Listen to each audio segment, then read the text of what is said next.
புரிந்து கொள்ளுங்க. ஏன் கூட இருக்கிற கிறிஸ்தவர்களை நம்பாதீங்கன்னு சொல்றது இதுதான் உதாரணம். அல்லேலூயா, அல்லேலூயா. இங்க பாருங்க 18ஆம் வசனம் மறுபடியும் வாசிக்கிறேன். அதற்கு அவன், உம்மை போல நானும் தீர்க்கதரிசிதான். அவன் அப்பம் புசித்து தண்ணீர் குடிக்க நீ அவனை திருப்பி உன் வீட்டுக்கு அழைத்து கொண்டு வா என்று ஒரு தூதன் கர்த்தருடைய வார்த்தையாக என்னோட சொன்னான் என்று அவரிடத்தில் பொய் சொன்னான். நானும் கிறிஸ்தவன் தான், நானும் ஊழியக்காரன் தான். அல்லேலூயா. ஆமா, நானும் ஊழியக்காரன் தான். எந்த ஊழியக்காரன் ஜாதி பார்க்கிறானோ அந்த ஊழியக்காரன் கிட்ட ரொம்ப எச்சரிக்கையா இருக்கணும். அந்த ஊழியக்காரன் என்ன பண்ணுவாங்க? ரொம்ப எச்சரிக்கையாக இருக்கணும். ஏன்னா அவனுடைய எண்ணம் எல்லாம் ஜனங்களுடைய காணிக்கையை கொள்ளையடிப்பதுதான் இருக்குமே தவிர ஜனங்களுடைய மேய்ப்பன உண்மையான மேய்ப்பனாக இருக்க மாட்டான். அல்லேலூயா. ஏன்னா அவன் அதுல பாதி இதுல பாதி. அதுல இருக்கான் தெரியுமா? ஒழுங்கா ஜாதி பார்த்து கொண்டு இருக்கிறோட நம்பிடலாம்.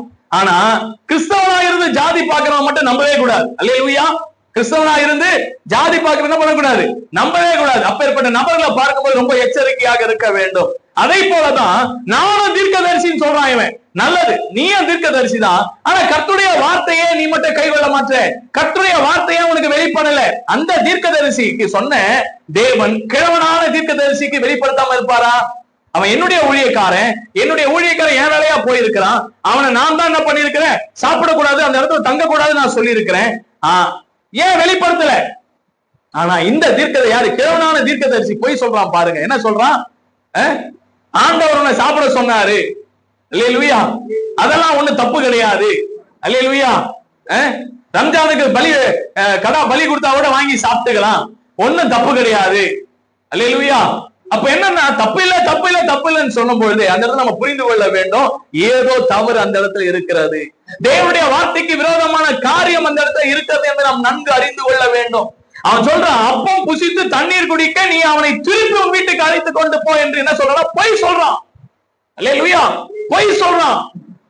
அப்ப பொய் சொல்றான்றது பாவம் அந்த நல்ல தீர்க்கதரிசிக்கு தெரியல, தேவனுடைய தீர்க்கதரிசிக்கு தெரியல. ஏன்னா நம்பிடுறான். இவன் தீர்க்கதரிசின்னு சொன்ன உடனே தேவனுடைய மனுஷன் பொய் சொல்ல மாட்டான். கிறிஸ்தவன், நானும் உன்னை போல கிறிஸ்தவன் தான். உடனே என்ன பண்றது? நம்ம நம்பிடுறோம். ஏன் நம்பி எங்க போய் உட்கார்ந்துட்டு இருக்கிறோம்? சினிமா தேட்டர்ல போய் உட்கார்ந்து இருக்கிறோம். நம்பி எங்க போய் உட்கார்றோம்? ஸ்டேட்டஸ்ல சினிமா பாட்டை போட்டு உட்கார்ந்து இருக்கிறோம். அல்லேலூயா. நம்பி என்ன பண்றோம்? தேவனுடைய வார்த்தையை மீறி நடந்து கொண்டு இருக்கிறோம். நம்பி என்ன செய்யணும்? அல்லேலூயா. ஒரு கூட்டத்தை ஜெபிப்பதற்கு ஆயத்தப்படுத்துங்க அப்படின்னா கிடையாது. நாங்க எல்லாரும் பண்ண போறோம்? நாங்க பீச்சுக்கு போறோம். நாங்க எல்லாரும் என்ன பண்ண போறோம்? நாங்க வேற எங்கேயாவது சுத்திட்டு வர போறோம். அப்போ இந்த இடத்துல தேவனுடைய மனுஷனும் சீர்கட்டு போயிடுறாங்க. தேவ பிள்ளைகள் என்ன பண்ணிடுறாங்க?